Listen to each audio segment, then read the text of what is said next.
L'an dernier, frère Shin, avec qui je prêchais l'évangile, a été renvoyé.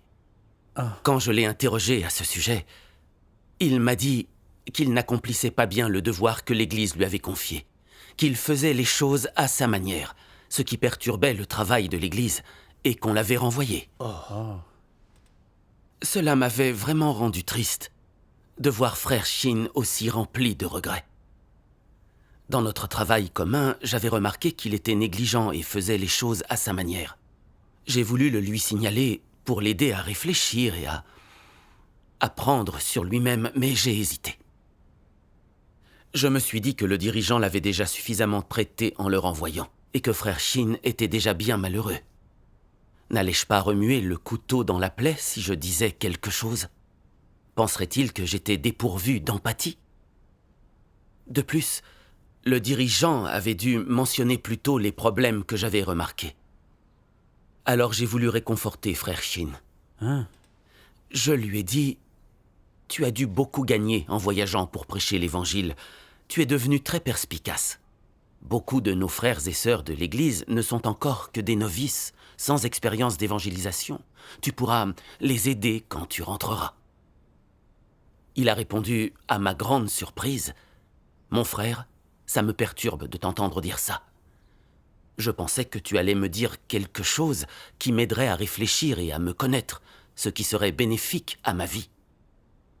À la place, tu fais mon éloge, même dans cette situation, me faisant croire que mon renvoi n'est pas grave et que je suis plus doué que les autres. Tu joues le rôle de Satan en me poussant vers l'enfer. » Oui. Oui.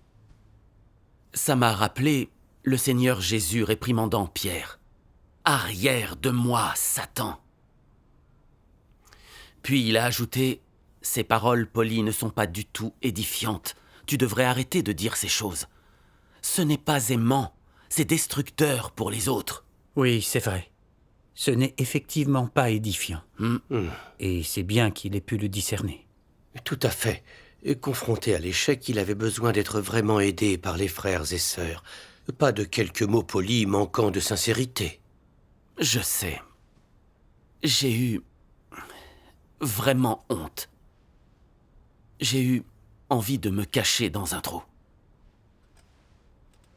Je savais que frère Shin avait peu changé son tempérament après des années de foi, et qu'il n'avait pas fait grand-chose dans son devoir. C'était un état dangereux, mais je me contentais d'être gentil.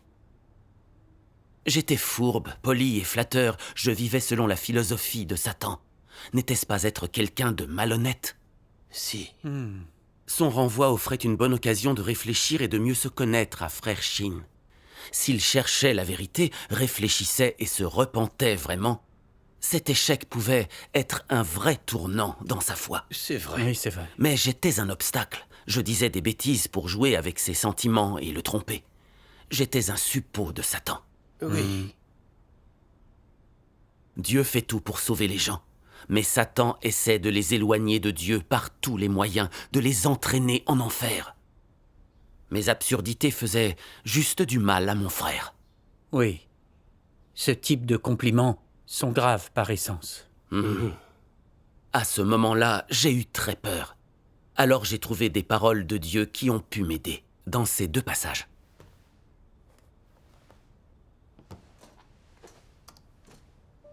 Dieu Tout-Puissant dit : si tu entretiens de bonnes relations avec un frère ou une sœur, et que ces derniers te demandent de leur signaler leurs défauts, comment devrais-tu t'y prendre ? Cela tient à ta façon d'aborder le sujet. Ton approche est-elle basée sur les principes de la vérité, ou utilises-tu des philosophies de vie ? Qu'advient-il quand tu vois clairement que quelqu'un a un problème, mais que tu ne lui dis pas directement afin d'éviter la confrontation, et que tu inventes même des excuses en disant « Ma stature est insuffisante pour le moment, et je ne comprends pas complètement tes problèmes. Quand je comprendrai, je te répondrai. » Cela implique une philosophie de vie. N'est-ce pas là essayer de berner les autres ? Tu devrais parler dans la mesure de ce que tu peux voir clairement. Et si quelque chose ne te paraît pas évident, dis-le. cela revient à dire ce qui est dans ton cœur. Si tu as certaines pensées et que certaines choses sont évidentes pour toi, mais que tu crains d'offenser les gens, que tu es terrifié à l'idée de blesser leurs sentiments et que tu décides de ne rien dire, alors tu vis suivant des philosophies terrestres. Si tu découvres que quelqu'un a un problème et s'est égaré, même si tu ne peux aider cette personne avec amour, tu dois au moins souligner le problème pour qu'elle puisse y réfléchir. Si tu ignores son problème, n'est-ce pas là la blesser? Ils n'ont pas d'amour pour les choses positives. Ils n'aspirent pas à la lumière et ils n'aiment pas le chemin de Dieu ou la vérité. Ils aiment suivre les tendances terrestres. Ils sont épris de statut et de prestige. Ils adorent exceller au milieu des autres. Ils sont les partisans du statut et du prestige. Ils vénèrent les grands et les illustres. Mais en réalité, ce qu'ils vénèrent, ce sont des démons et des diables. Dans leur cœur, ils ne poursuivent pas la vérité ou les choses positives, mais ils prônent l'érudition. Dans leur cœur, ils n'approuvent pas ceux qui poursuivent la vérité et témoignent de Dieu. Au lieu de cela, ils approuvent et admirent les gens malfaisants et qui ont des talents particuliers. Ils n'empruntent pas le chemin de la foi en Dieu et de la poursuite de la vérité, mais ils recherchent le mal et le pouvoir. Ils s'efforcent d'être impénétrables et rusés. Ils essaient d'intégrer les échelons supérieurs de la société pour devenir des figures imposantes et notoires. Ils veulent pouvoir s'insinuer avec une aisance parfaite dans n'importe quelle foule, user de toutes sortes d'astuces, de stratagèmes et de tactiques avec un art consommé et être accueillis avec adoration et bienveillance partout où ils vont. Ils veulent être les idoles des gens. Voilà le genre de personnes qu'ils veulent être. Quelle sorte de voie est cela? C'est la voie des démons, le chemin du mal. Ce n'est pas la voie empruntée par un croyant. Afin de soutirer aux gens leur confiance personnelle, de les amener à les vénérer et à les suivre, ils utilisent les philosophies de Satan, sa logique. Ils utilisent tous ses stratagèmes, toutes ses ruses, dans tous les contextes. Ce n'est pas le chemin que doivent emprunter ceux qui croient en Dieu. Non seulement ces gens-là ne seront pas sauvés, mais ils subiront aussi la punition de Dieu. Il ne peut y avoir le moindre doute à ce sujet. Amen. Amen. Amen. Ces paroles de Dieu exposaient complètement mes mauvaises intentions et ma nature corrompue. Frère Shin avait été négligent dans son devoir, et il n'avait pas mis son cœur dans son nouveau devoir. Au lieu d'être persévérant et de suivre les principes, il faisait ce qu'il voulait. J'avais bien repéré ses comportements. Mais étant complaisant, je n'ai rien dit, de peur de l'offenser. Il avait encore été renvoyé, et il s'était ouvert à moi sur ses échecs. J'aurais dû parler de ses problèmes et échanger avec lui pour pouvoir l'aider à réfléchir et à se repentir. Voilà ce qui se serait avéré aimant, édifiant et bénéfique pour lui. Mais j'avais été complaisant, et lui avait dit des bêtises trompeuses. N'essayais-je pas juste de le duper pour qu'il m'apprécie? Je voulais qu'il se dise que quand il vivait un échec, j'étais chaleureux et réconfortant à son égard, alors que le dirigeant l'avait juste traité et exposé. J'espérais lui faire bonne impression et gagner sa reconnaissance. J'obéissais à des philosophies mondaines d'un croyant. Comme ne frappez jamais au-dessous de la ceinture, ménagez les sentiments d'autrui car la franchise l'agace, ou ne dites pas tout à vos amis pour qu'ils soient contents. Ce sont des paroles profanes et mauvaises, des philosophies sataniques. Oui. Tous les incroyants interagissent avec une logique satanique. Ils sont toujours très serviles et très hypocrites. Ils ne disent jamais un mot de vrai. Ils portent tous un masque et s'observent. Il y a de la ruse dans tout ce qu'ils disent. J'avais depuis des années beaucoup lu la parole de Dieu. Mais je ne savais pas dire un mot en accord avec la vérité. À la place, j'employais des philosophies sataniques et j'étais un vaisseau de Satan, fuyant et trompeur. C'était pathétique. Oui. On est des croyants, mais si on n'accepte pas la vérité et qu'on continue à agir selon les philosophies de Satan, on ne changera jamais, même si on croit longtemps. Absolument.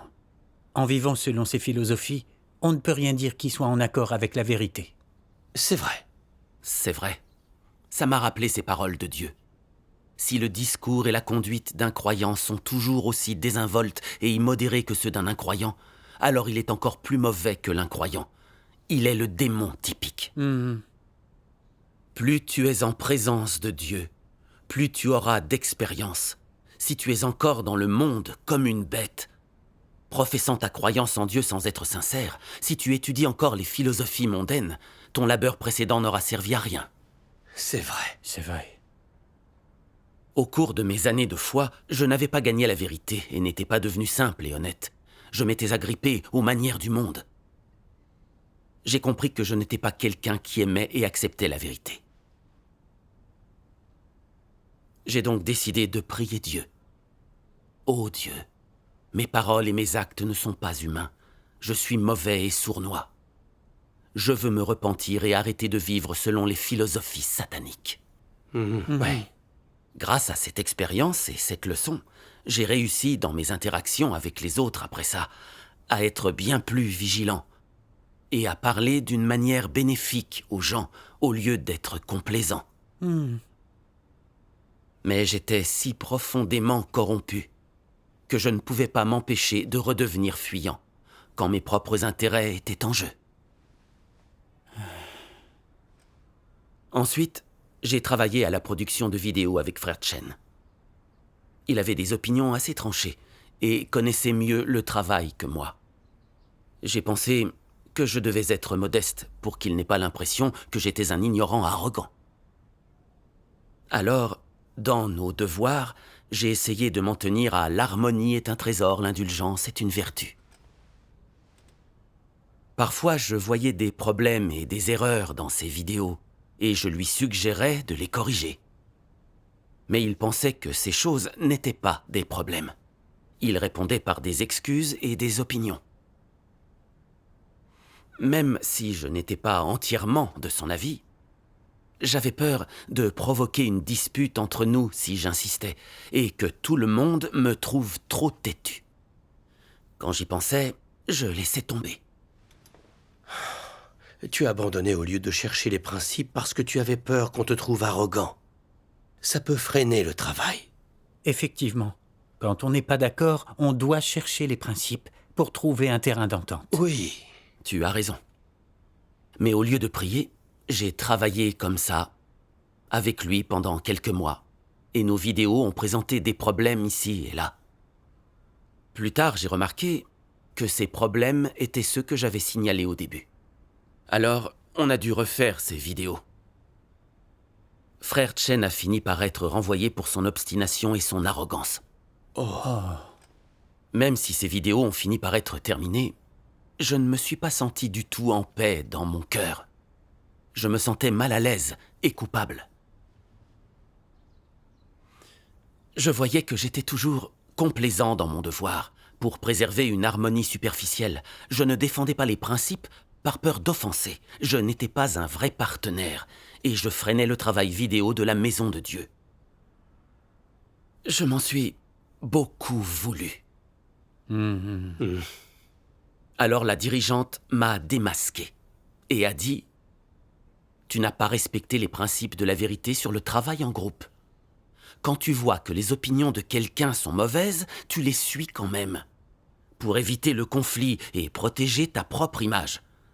Des vidéos ont dû être refaites, ce qui a freiné nos progrès. » Elle a ajouté « Tu as tendance à aller dans le sens du vent, et tu dois chercher la vérité pour résoudre ça. » Oui. Toutes ces paroles ont été dures à entendre. Les jours suivants, j'ai prié, réfléchi là-dessus et cherché des paroles de Dieu qui pouvaient m'y aider. ce passage. D'accord. Dieu Tout-Puissant dit : selon toute apparence, les mots prononcés par les antéchrists semblent particulièrement gentils, cultivés et distingués. Tous ceux qui violent les principes, qui se montrent indiscrets et intrusifs dans le travail de l'Église, ne sont ni exposés ni critiqués, peu importe qui ils sont. Les antéchrists ferment les yeux sur eux et font ainsi croire aux gens qu'ils sont magnanimes en toutes choses. Toutes les corruptions et tous les actes odieux sont accueillis avec bienveillance et tolérance. Les antéchrists ne se mettent pas en colère et ne deviennent pas furieux. Ils ne se fâchent pas et ne blâment pas les gens quand ceux-ci font quelque chose de mal et nuisent aux intérêts de la maison de Dieu. Peu importe qui commet le mal et perturbe le travail de l'Église, ils n'y prêtent pas attention, comme si cela n'avait rien à voir avec eux, et ils n'offensent jamais les gens à cause de ça.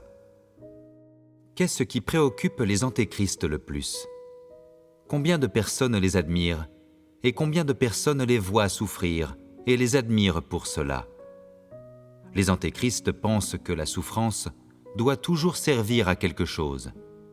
Quelles que soient les épreuves qu'ils endurent, le prix qu'ils paient, les bonnes actions qu'ils font, l'attention, la considération et l'amour qu'ils portent aux autres, tout cela doit être fait devant les autres. Beaucoup de gens doivent le voir. Et pourquoi agissent-ils comme cela ? Pour séduire les gens, pour susciter chez eux admiration et approbation vis-à-vis de leurs actions, leur comportement, leur caractère. Il y a même des antéchrists qui essaient de se faire passer pour de bonnes personnes grâce à ces comportements en apparence positifs, afin que davantage de personnes viennent demander leur aide. Non seulement leurs actions inspirent de la vénération dans le cœur des gens, mais elles leur donnent aussi une place dans le cœur de ces gens. Les antéchrists espèrent prendre la place de Dieu. Tel est leur but quand ils font ces choses-là. Manifestement, leurs actions ont déjà produit des premiers résultats. Les antéchrists ont désormais une place dans le cœur de ces gens qui manquent de discernement. Et il y a maintenant des gens qui les vénèrent et les admirent, ce qui était précisément l'objectif des antéchrists. Amen. Dieu dit que les antéchrists sont méprisables, qu'ils sont aimables et parlent des choses gentilles pour se déguiser et gagner le cœur des autres, afin que les gens pensent qu'eux seuls sont compréhensifs et qu'ils cherchent du réconfort auprès d'eux.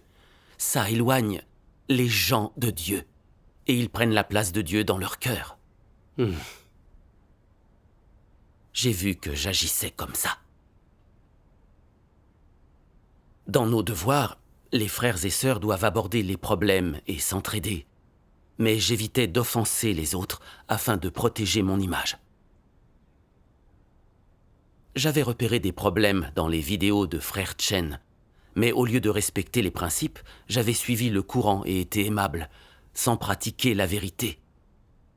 Je voulais que les gens pensent que je n'étais pas trop arrogant, que j'étais une personne tolérante, compréhensive et compatissante. Je voulais faire plaisir à tous ceux avec qui j'interagissais, pour leur faire une bonne impression et qu'ils m'apprécient. Dans ce but abominable, j'ai nui au travail de l'Église en m'efforçant de préserver mon image positive. J'étais si égoïste et mauvais. Grâce à la révélation de Dieu, j'ai compris qu'en étant complaisant, j'étais sur le chemin d'un antéchrist. J'agissais pour Satan au sein de l'Église. Je me suis senti très coupable quand je l'ai compris. Ensuite, j'ai continué à réfléchir. Je me suis rendu compte que pendant toutes mes années de foi, j'avais toujours présenté un visage aimable aux autres. Quand je voyais quelqu'un qui semblait être très cultivé et gentil, j'essayais d'imiter son comportement. Je voulais paraître aux yeux de tous facile à vivre et abordable, pour protéger mon image dans l'esprit des frères et sœurs. Je ne parlais jamais des problèmes ou de la corruption des autres, par crainte de les offenser. Je me souviens qu'avant, lorsque j'étais diacre, je m'étais toujours efforcé d'être discret et de parler humblement. Lorsque les autres étaient trop désinvoltes et manquaient de principes, j'avais peur de les étouffer si j'en parlais, qu'ils aient une mauvaise opinion de moi. Alors, prétendument par amour et désir d'aider, je choisissais bien mes mots et j'étais doux et indirect. Je ne les ai jamais aidés à voir la gravité de leurs actions. Je leur donnais subtilement des indices. Quand je devais renvoyer quelqu'un et échanger avec lui, ça me semblait agressif et je ne savais pas quoi dire. Je voulais toujours que ce soit quelqu'un d'autre qui s'en charge et j'allais me cacher. Je faisais de mon mieux pour protéger mon statut et mon image. Les autres disaient que je ne prenais jamais de grands airs et que j'étais facile à vivre. Ils m'avaient même recommandé pour un poste de dirigeant, pensant que j'étais bon et que je ne les opprimerais pas. J'étais très content de moi. Les antéchrists se servent de comportements bons et superficiels pour tromper les gens, essayant de prendre la place de Dieu dans leur cœur. J'avais les mêmes intentions et les mêmes buts. Je n'avais jamais réfléchi sur mes intentions méprisables et ma nature corrompue. Et je croyais qu'il n'y avait rien de mal à être aimable. Il était facile de gagner le soutien et l'approbation des autres. Ça me semblait être bon. Maintenant, je comprends que je m'établissais auprès des autres de la manière la plus sournoise qui soit, que je les trompais, les dupais, et que j'empruntais le chemin des antéchrists. Absolument. Absolument. Avant, je savais juste que les gens complaisants étaient fourbes. Sans la révélation de Dieu, je ne verrai toujours pas leurs intentions sinistres dans tout ce qu'ils font. Bien sûr. Être complaisant, toujours poursuivre la renommée et le statut, c'est suivre un chemin d'antéchrist. Oui. C'est vrai. Pendant mes dévotions, j'ai lu des paroles de Dieu qui m'ont vraiment ébranlé. Dieu Tout-Puissant dit « Et quelle est la conséquence lorsque les gens pensent toujours à leurs propres intérêts, lorsqu'ils essaient toujours de protéger leur orgueil et leur vanité, lorsqu'ils trahissent un tempérament corrompu sans chercher la vérité pour le corriger? C'est qu'ils n'ont pas d'entrée dans la vie. C'est qu'ils manquent d'expérience vraie et de vrais témoignages. Et c'est dangereux, n'est-ce pas? Si tu ne pratiques jamais la vérité, si tu manques d'expérience et de témoignages, alors en temps voulu, tu seras exposé et chassé. À quoi servent les gens sans expérience ni témoignage dans la maison de Dieu? Ils sont voués à mal faire n'importe quel devoir. Ils ne peuvent rien faire correctement. Sont-ils autre chose que des déchets? Si les gens ne pratiquent jamais la vérité après des années de croyance en Dieu, ils font partie des non-croyants. Ils sont mauvais. Si tu ne pratiques jamais la vérité, si tes transgressions deviennent de plus en plus nombreuses, alors ton sort est scellé. Il est clair que toutes tes transgressions, le chemin erroné que tu empruntes et ton refus de te repentir, tout cela se combine en une multitude de mauvaises actions. Et donc, ton sort, c'est d'aller en enfer, d'être puni. Penses-tu que ce soit une question triviale? Si tu n'as pas été puni, tu ne sauras pas à quel point c'est terrifiant. Quand le jour viendra où tu feras vraiment face à la calamité et que tu seras confronté à la mort, il sera trop tard pour les regrets. Si dans ta foi en Dieu, tu n'acceptes pas la vérité, si tu crois en Dieu depuis des années, mais qu'il n'y a eu aucun changement en toi, la conséquence ultime est que tu seras chassé, tu seras abandonné. Amen. Amen. J'étais toujours aimable et je ne pratiquais pas la vérité. Dans ma coopération, c'était toujours aux dépens du travail de l'Église. Je le faisais avec l'intention mauvaise de gagner leur cœur. C'était totalement maléfique. Si j'avais continué comme ça, j'aurais fini par être chassé et puni par Dieu. Oui, tu as raison, oui. Grâce à ces paroles, j'ai senti son tempérament juste et que ceux qui ne pratiquaient pas la vérité le dégoûtaient. J'ai voulu me repentir, chercher la vérité et résoudre mon tempérament complaisant. Oui. Amen. Et dans quelle parole de Dieu as-tu trouvé un chemin de pratique? Dans ces deux passages. D'accord. Dieu Tout-Puissant dit : lorsque ta relation avec Dieu sera devenue normale, alors tu auras aussi une relation normale avec les gens. Pour construire une relation normale avec Dieu, tout doit être construit sur le fondement des paroles de Dieu. Il faut que tu sois capable d'accomplir ton devoir selon les paroles de Dieu et ce que Dieu demande. Tu dois rectifier tes vues et tu dois rechercher la vérité en toutes choses. Tu dois pratiquer la vérité quand tu la comprends et indépendamment de ce qui t'arrive. Tu dois prier Dieu et chercher avec un cœur d'obéissance à Dieu. En pratiquant ainsi, tu pourras maintenir une relation normale avec Dieu. En même temps que tu accomplis correctement ton devoir, tu dois également veiller à ne rien faire qui ne profite à l'entrée dans la vie des élus de Dieu et à ne rien dire qui soit inutile aux frères et sœurs.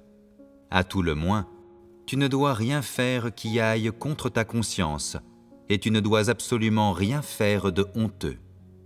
Ce qui se rebelle ou résiste à Dieu, en particulier, tu ne dois absolument pas le faire et tu ne dois rien faire qui perturbe le travail ou la vie de l'Église.